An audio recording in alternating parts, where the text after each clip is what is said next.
Good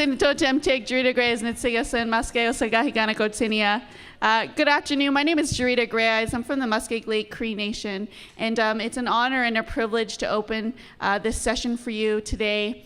The university is located in Treaty 1 territory in the heart of the Métis Nation, and it's wonderful to be able to host so many amazing people, including our speaker today.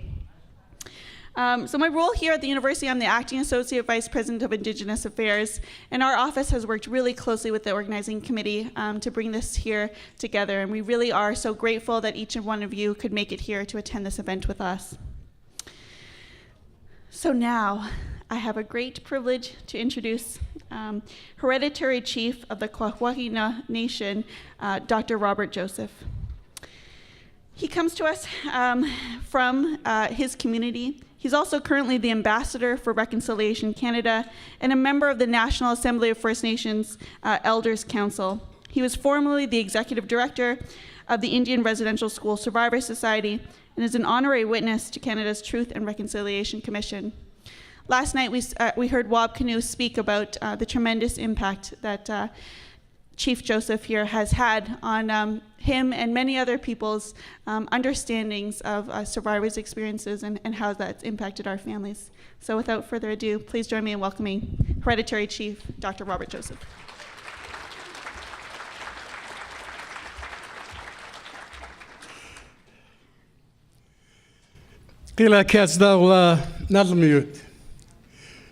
Greetings, all my relatives.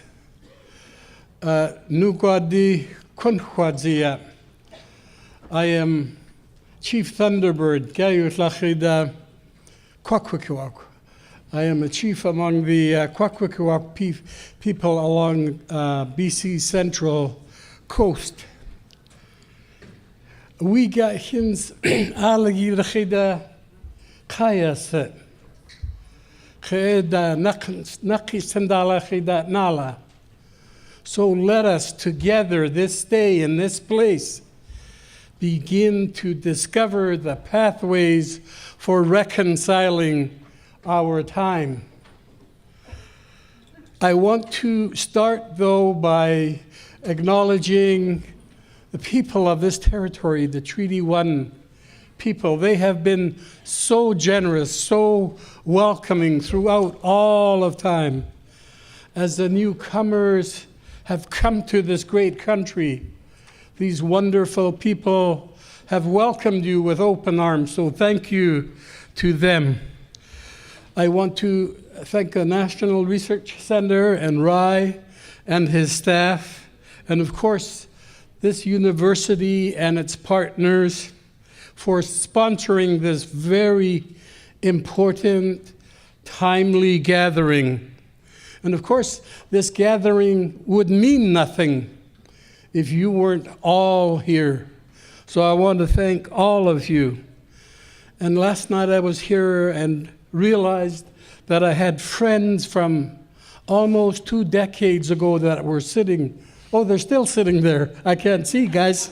Yeah, it's 2 decades who led this movement.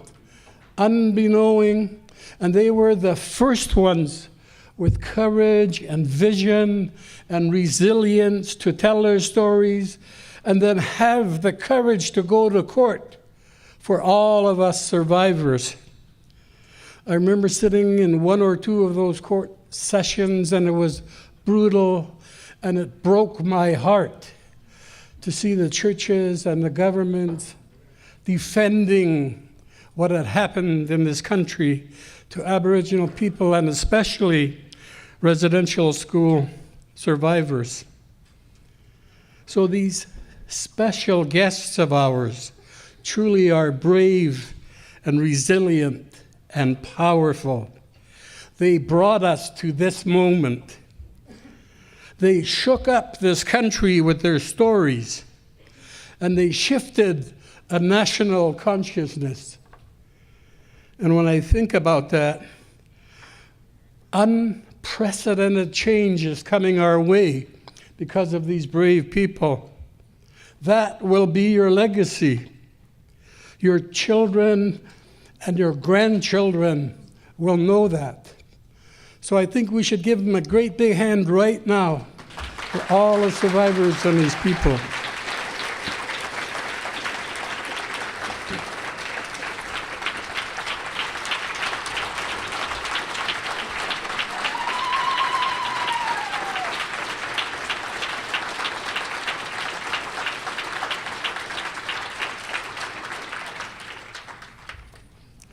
Someday,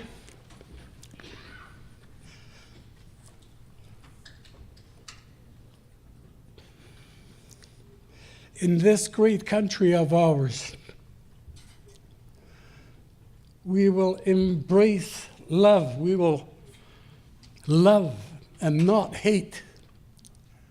We will be one. And together, moving forward, we will create a Canada that all of us desire. And that will be your greatest gift to Canada, my brothers and sisters. As an elder, I am bound by all that is sacred to mention some principles to you that have been held throughout the generations by elders of all of the nations in this country. And these principles uphold the universal idea that we can create peace and balance and harmony.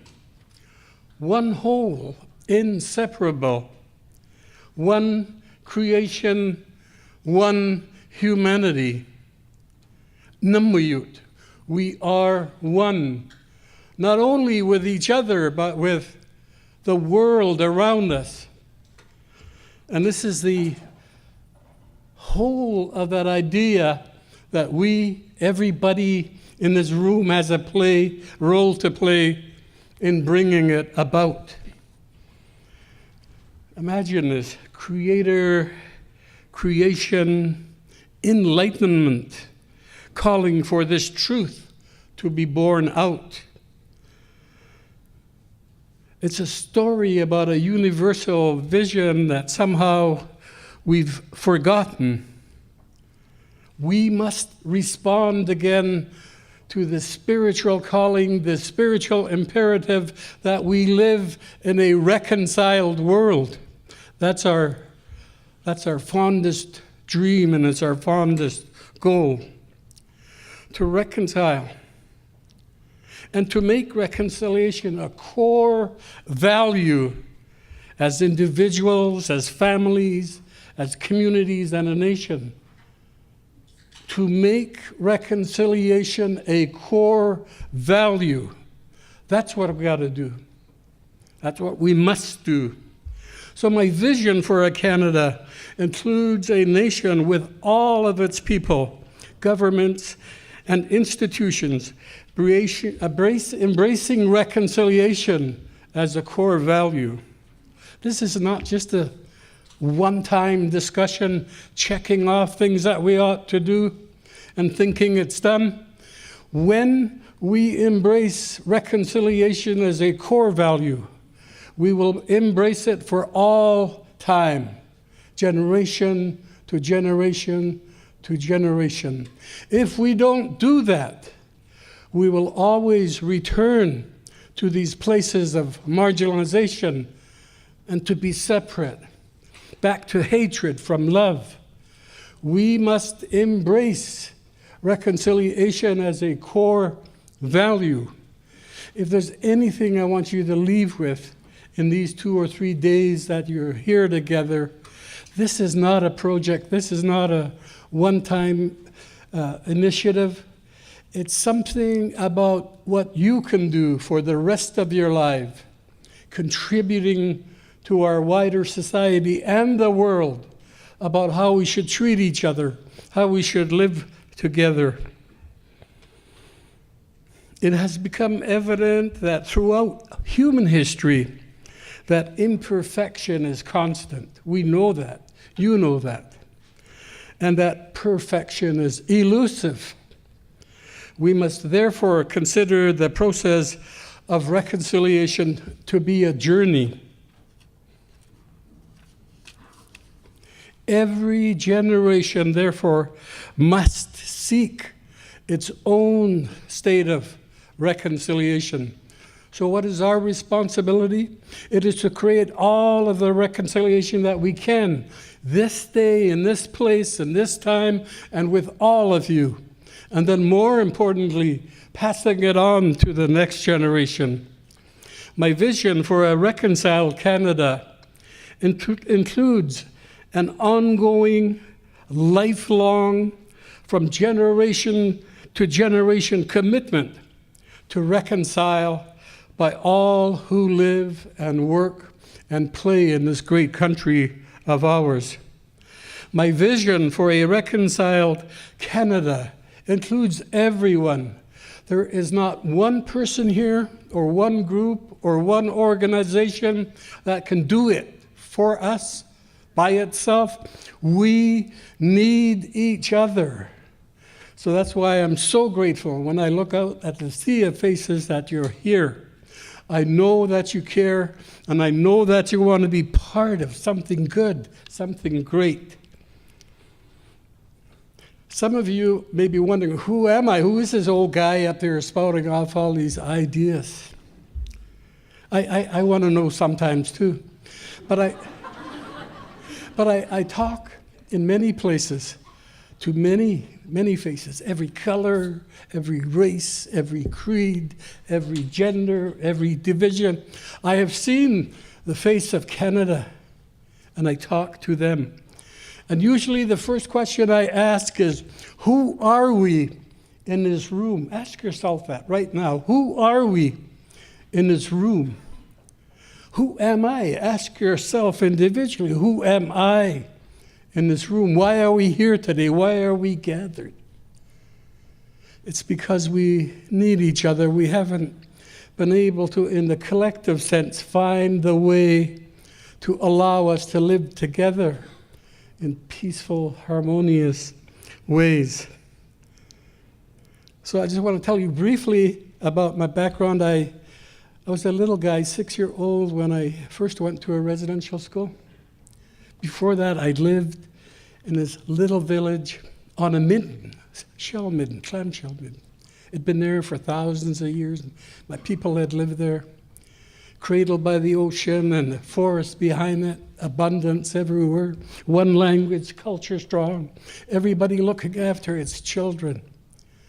It was beautiful, and love prevailed there. And then one day I found myself in this new place.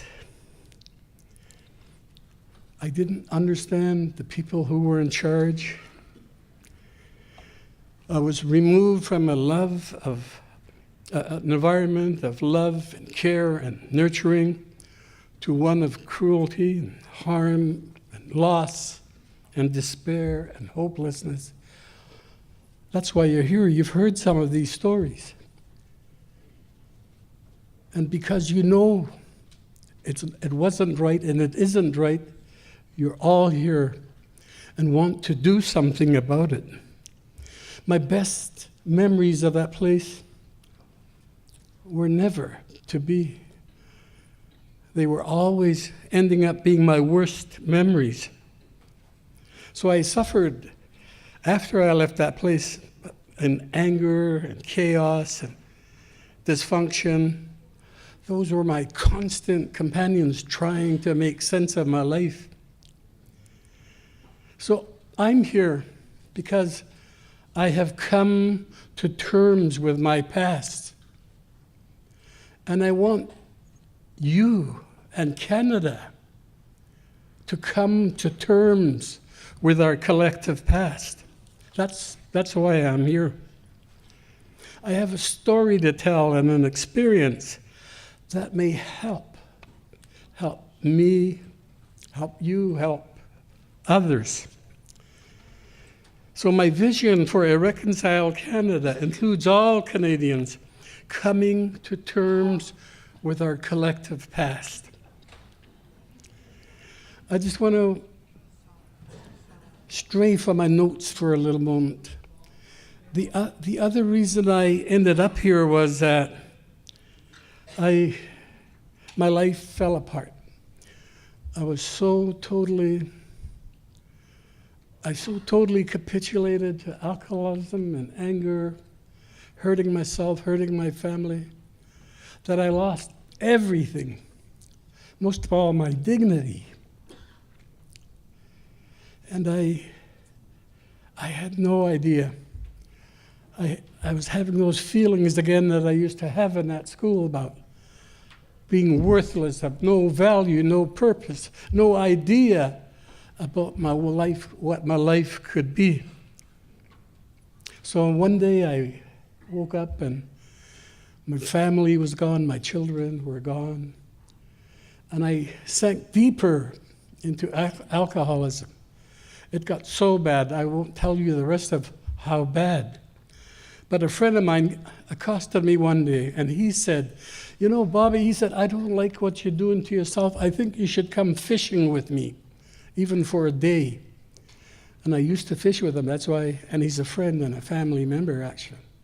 That's why he was concerned about my behavior and my lifestyle. I said, "I'll come." I was so much trouble. I didn't even argue. I said, "I'll come." I was so at a time in my life that it was just so dark and so hurtful. I woke up on his boat the next morning. I didn't know how I got to his boat. And I looked around, forgot where I'd been, where I'd seen him. I looked around and all the crew members were still sleeping. And I was flooded with that shame and that brokenness and that despair and being embarrassed about myself. I got out of that bunk and I went through the engine room to the galley to the back of the boat. And when I stood on the back of the boat, there was no other human being in sight, no other boats in sight. And I went and hid behind this huge drum on a boat, and I said, "God, help me." And as I said that, I fell to my knees, not in an act of prayer. I just couldn't take it anymore. But as I said, "God, help me," I looked finally through my tears, and I saw the ocean between where we were anchored out in the channel to the other side. And I have never seen an ocean like that ever again. So brilliant, coral blue, life, energy going through it.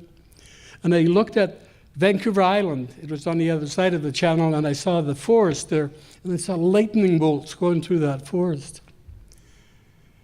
It was so powerful. And then I elevated my gaze and I looked up, way up, and I saw the whole universe, indescribable.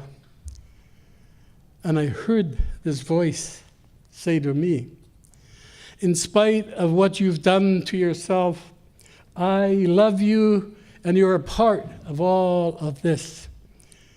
And from that moment on, I've been committed to this work. And from that moment on, I have acknowledged and recognized and invited everybody to be a part of this journey, every human being who lives in Canada to be a part of this journey. We can't do it by ourselves. Imagine if we did, Aboriginal people in this room, if we did it by ourselves and we achieved all of our goals and we reached all of the 94 recommendations.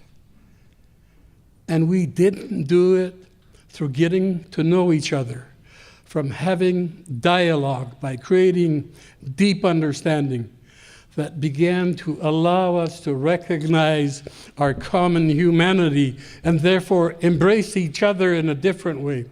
Imagine if that happened. I don't want that to happen.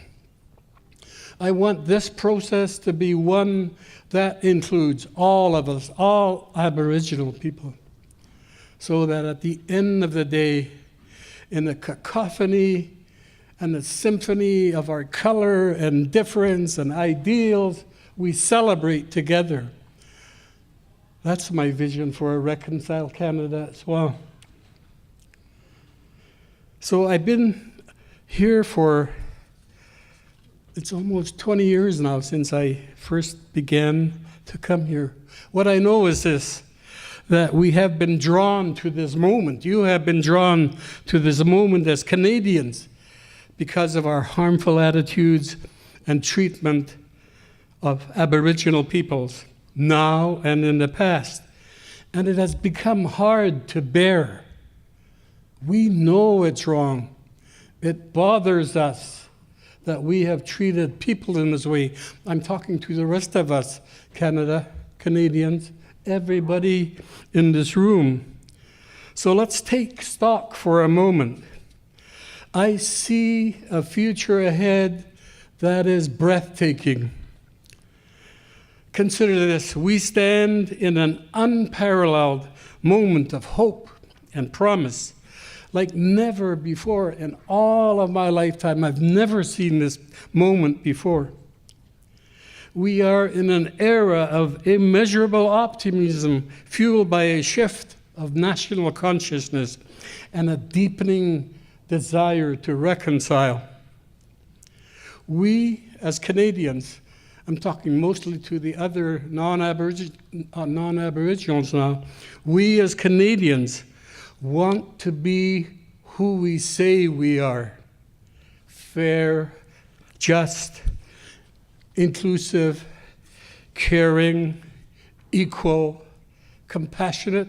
We deeply want to be that. And so we find ourselves in this moment in our time wanting to atone, to make things right. My vision for a reconciled country includes a nation living up to its cherished ideals and values. Canadians everywhere are beginning to confront the difficult aspects of our shared history. They are acknowledging the continued impacts of colonization and other transgressions. These realities include some that I've, as an elder of the AFN, have read in our material, that half of First Nations children live in poverty. It shouldn't be so in this rich country of ours. That life expectancy is 5 to 7 years. I wish it was. I'm getting close to my end. So it shouldn't be that. I should be hopeful that I got 7 years more to go and living life to the fullest that I possibly can to have that. And 48% of children and youth in foster care are Aboriginal. How could that be? I'm old enough to have seen some of the ways in which we were raised before residential schools. And that knowledge and those ways still exist. And yet we can't exercise those ways anymore because they don't fit the legislation or policy or directive. When Cindy Blackstock was before the Human Rights Tribunal, I was one of the elder witnesses, and it was so hard. I know the Commission, the Human Rights Tribunal, really wanted to know the truth. So I think maybe the only profound thing I really said at that hearing was this: all we ever wanted to do was to look after our own children. So I want all of you to help us to find ways to bring our children home. It won't always need government or external forces. Help us in our communities eternally to begin to exercise those child-raising practices that we used to have. Help us to find them. That's reconciliation.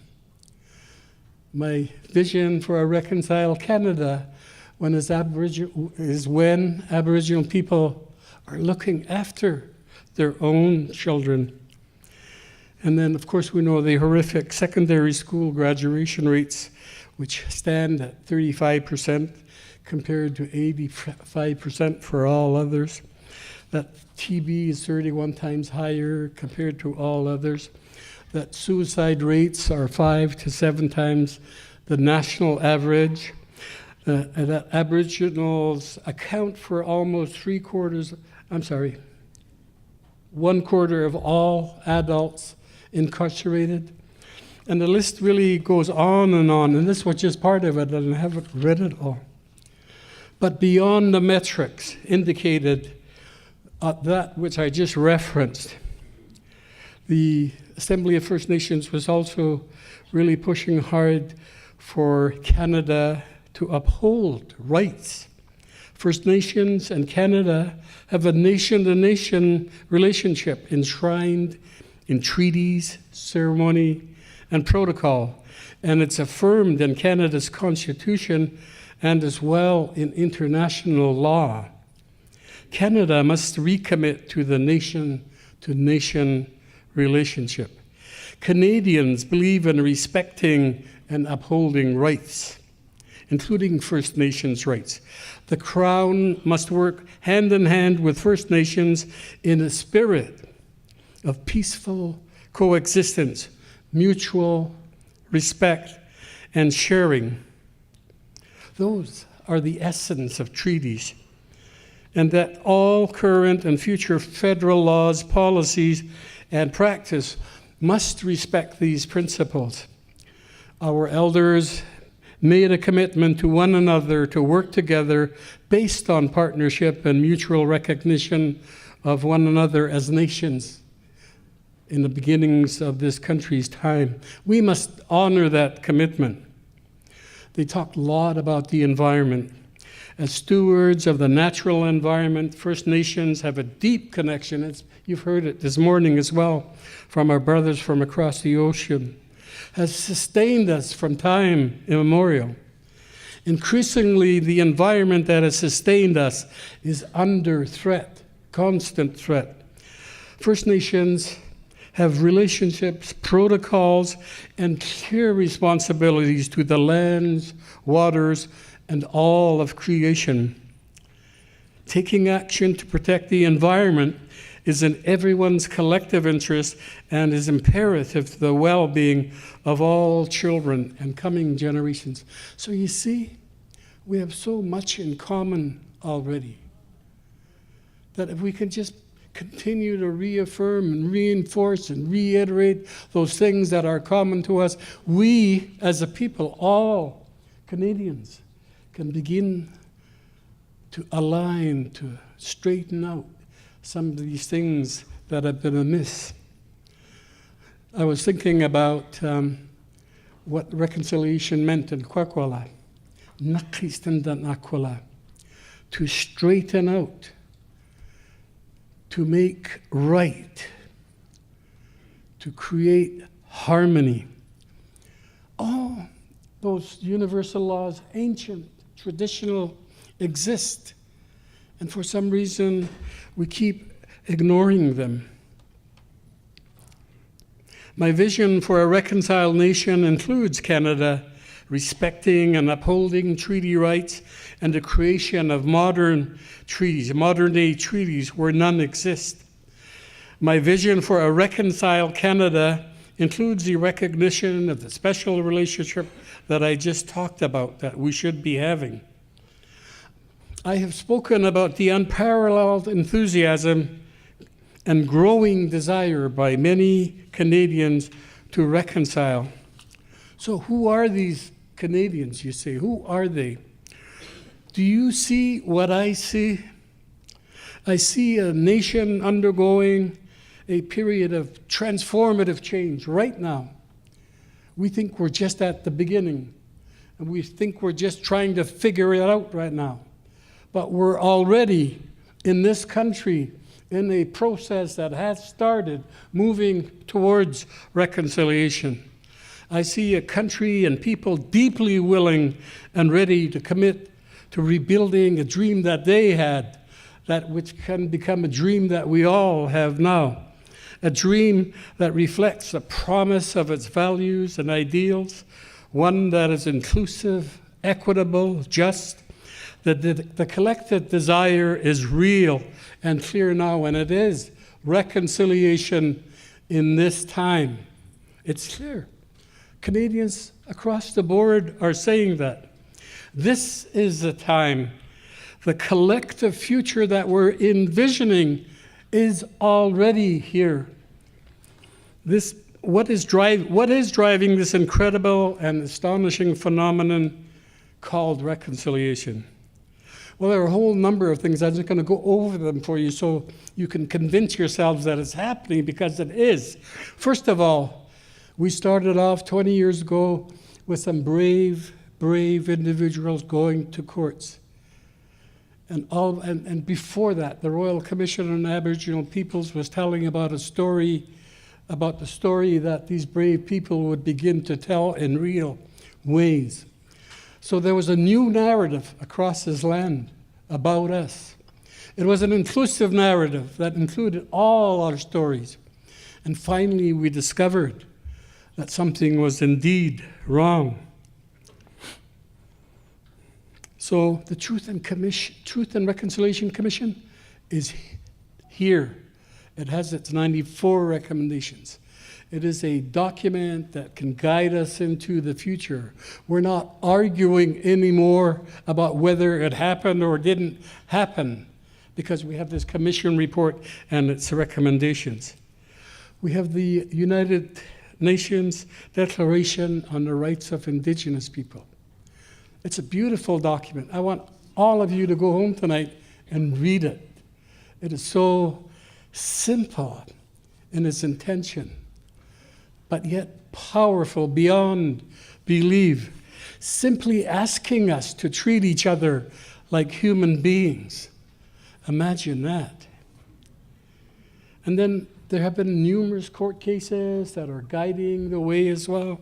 The latest one with respect to land rights was that Chilcotin decision in British Columbia. We have the Daniels decision about the Métis people, and it speaks more about who we are as one people. And we have a narrative and a pending inquiry on the missing and murdered Indigenous women and girls. We have the settlement agreement that is almost being forgotten. We have the apology that's almost being forgotten, of course. And then here's the real important thing. And we have the honor, the growing honor of Canadians in this country wanting to do what is right. So to all of the Aboriginal people in this room, I want you to know that I've seen this and I believe it to be changing, that people are coming on board. And I want you to know that you need to be telling your stories and telling about the brokenness and the despair and the harm that we have suffered. But I want you, more than anything, to continue to invite these people to the table of reconciliation. I know that we're watching our government really closely. I want you to applaud them when they make the moves they make. Encourage them to make more moves. We will not be driven only by our anger and frustration anymore. We have to build on every piece of energy that contributes to the idea that we can change ourselves, each other, and this country to be a better place. So we have all that. How do I know this? Why am I so optimistic? You're probably getting sick of my optimism at this time. Well, for starters, the latest this is a big word. The latest Environics Institute for Survey Research has just been released in recent days. Some of you have heard about it, read about it, seen it. And it was conducted by telephone interviews between January 15th and February 8th. And you know what it said? And this is you, Canada. This is all the non-Aboriginal people in this room. You're part of this metric. It said that more than 8 in 10, 84% of non-Aboriginal Canadians say they believe they have a role to play in bringing about reconciliation between Aboriginal and non-Aboriginal people in this country. That's up considerably from the last poll that was taken after the release of the Truth and Reconciliation Commission. So it's growing every day. We got to believe that you and I, can help it to continue to grow. So that means that we need to reach out and to invite all people to this dialogue of reconciliation. That's what we got to do. And it takes courage. It takes fortitude. Reconciliation's not easy. It's contested. Some people don't want it at all. But for those of us who do, we've got to stand strong, we've got to stay courageous, and we've got to continue to promote this idea that Aboriginal people have a rightful place in this country that will be achieved when we all work together with our neighbors. That's how important it is to take the view that we all matter. Everybody in this room has a role to play. Everybody. You're wondering right now, well, what is my role? Some of you are professional, others not so. But strip those all aside for a moment and ask yourself, what is my role? That's a real challenge, and then you have to begin to think about what it is that you're going to do tomorrow morning when you wake up to contribute to the greater idea of reconciliation. So you got to plan that. Maybe you got to be more loving. Maybe you got to be less angry. Maybe you're going to shake hands with someone you didn't like. Maybe you're going to look the homeless guy on the street for the first time and acknowledge his humanity. Maybe a whole lot of maybes, but you can do it. And this is cumulative. It'll grow and help you to begin to develop that idea that reconciliation is a core value that I must live by, that you must live by, that all of us must live by. You know, the potential is endless for this idea. We would not only change Winnipeg, not only change Canada, but we could help change the world by accepting this core value of reconciliation. And in the doing of that, you would rediscover the real meaning of love. Because love is at the core of everything we're talking about today. Imagine if we could live that love everywhere, every place. What a difference it would make in our world. So there is a recognition amongst non-Aboriginal Canadians of the link between Indian residential schools and current challenges facing Aboriginal peoples. And even as I read that, I read an article that said that there are still some Canadians contesting the idea that residential schools had anything to do with the chaos and harm and hurt that we find ourselves. And I think, my God, we've got lots of work to do. Lots of work to do. But that's the idea. We work hard, we grow out, we're cumulative. And we're going to do that, Canada, Aboriginal people. We're going to do that. But like I said, we have to stay strong. So in defining what reconciliation means to the non-Aboriginals, speak out about, guess what? Equality, mutual respect, and living together in harmony. You know, I close my eyes sometimes and I think about our kids.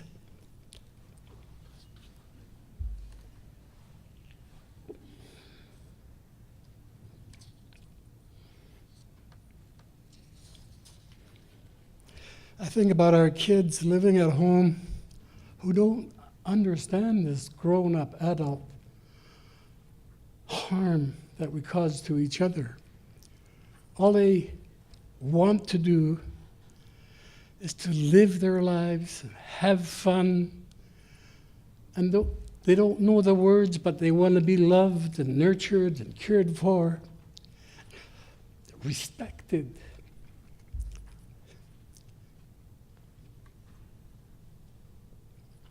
Walk with dignity.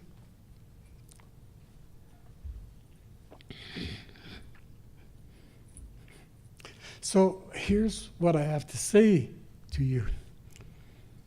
We are not afraid. We must not be afraid to walk step by step in this really noble road of reconciliation. Here's a look back. I'm going to try to be a little upbeat. We have been, first of all, I'll say this, we have been shaken by the revelation and discovery of our hidden past. We have learned some ugly truths about ourselves and about residential schools, and like I said, other colonial transgressions. The truth exposed is an affront to our sense of common decency and dignity. By knowing what we now know, we want to, all of us want to change this. We do want to do what is right. Our Prime Minister recently committed to acting on all 94 calls to action by the TRC. Just a few years ago, you would never have imagined that. I remember how hard we struggled for the apology. I remember how hard we struggled just to have a truth commission. By the way, I wanted to mention that because my friend stands here. Very few people know this. The Truth and Reconciliation Commission report actually started to materialize in people's minds during the Royal Commission on Aboriginal Peoples. And as that report began to gather dust, the settlement agreement came about and other things came about, truth and reconciliation. Well, not the Truth and Reconciliation.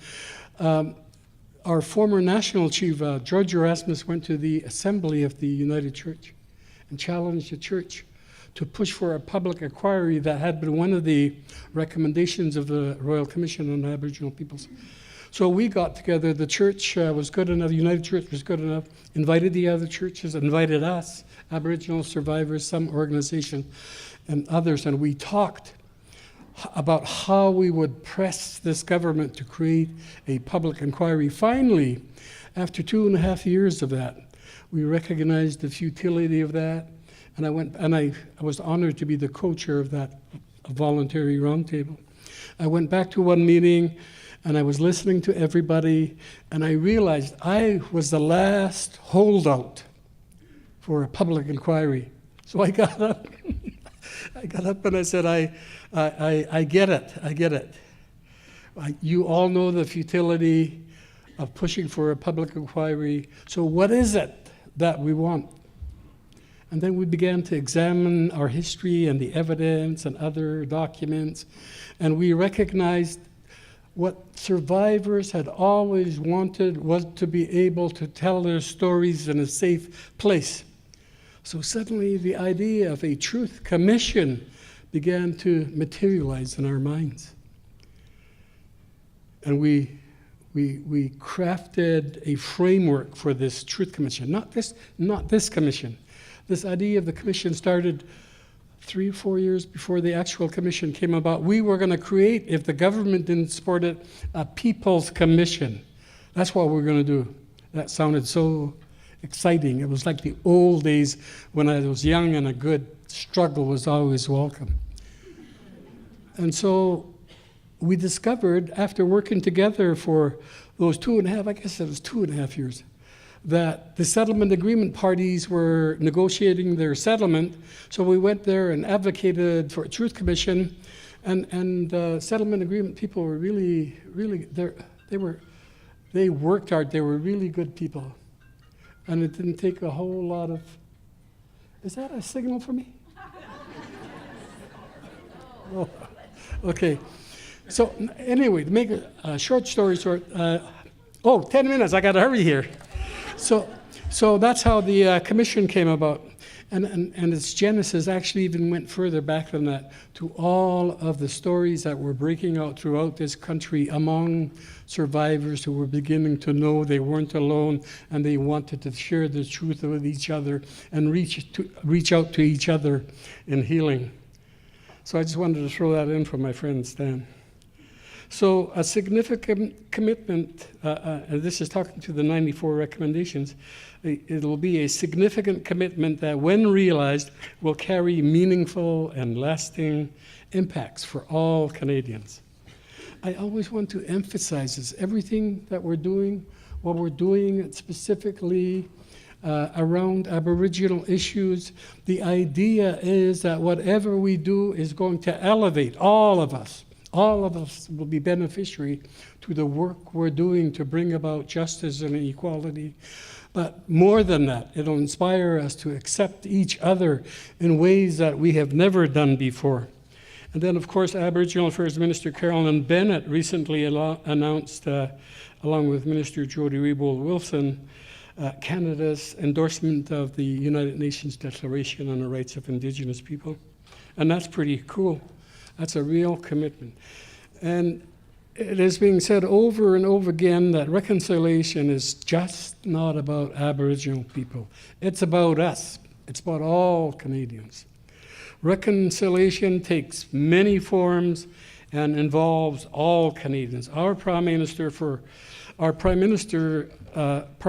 apology for the Kumagato Maru incident is an important gesture that recognizes that our strength as a country comes from our diversity as a people and the need to be fair, equal, and inclusive to each other. Just the other week, Heritage Minister Jolie announced funding support for Inspire, the 4Rs, Reconciliation Canada, and to acknowledge and mark our past 150 years as a country, to celebrate this moment, but more unfortunately, to celebrate the idea that the future will be different, that we will be reconciled. Still, there are many others on the ground who are working hard and making a difference. Just to mention a few: the Legacy of Hope, Canadians for a New Partnership, Kairos, faith-based entities and churches, municipalities. It's unbelievable what some of these people are doing. They're small steps compared to all of the work that we need to do, but they're brave and bold and impactful steps. Service clubs are doing things. Some provincial governments are starting to take measures. School boards, school districts are doing a lot of things. The list is endless. The initiatives are compelling. You know what? A new face, this moment, is emerging, the new face of Canada. And we can always go back to that table where my friends are, who helped to begin this process that is allowing us to reach out as Canadians to be the best country in the world, that we already think we are, of course, but we can be the best country in the world. Our current federal government embraces reconciliation. That is why there's such a strong resonance across the country for moving forward in new ways toward reconciliation. But a word of caution. I know it's not all rosy and it's not that simple. It's not going to be easy. I want you to know that, and I mentioned it earlier, that reconciliation is contested. We have to be wary of that. There will be distractions. You will be pulled in every which way. So you have to be bold. You have to be strong, and you have to stay the course. Be true to yourselves, because you know why you're here, because you believe in the values and principles that we're talking about at this moment. So always remember that if you're a reconciliation agent or a practitioner, you must be at peace with yourself internally, and then with family, then with community, then with nation, and then with all others. The vision I have for a Reconciled Canada is a vision that includes everybody, all people. When we are reconciled, we will share the wealth and prosperity of this great country. When we are reconciled, the implementation on the declaration will be regarded, the UNDRIP, will be regarded as political, moral, and legal imperative without qualification. When we are reconciled, we will continue addressing the economic, social, cultural, political, civil, educational, spiritual, and environmental rights of Aboriginal people. And when we are reconciled, this country will elevate itself to its highest self. Aboriginal people will benefit, all Canadians will benefit. When we are reconciled, our children will have equal life chances. When we are reconciled, our children will walk hand in hand into a brighter day. Thank you.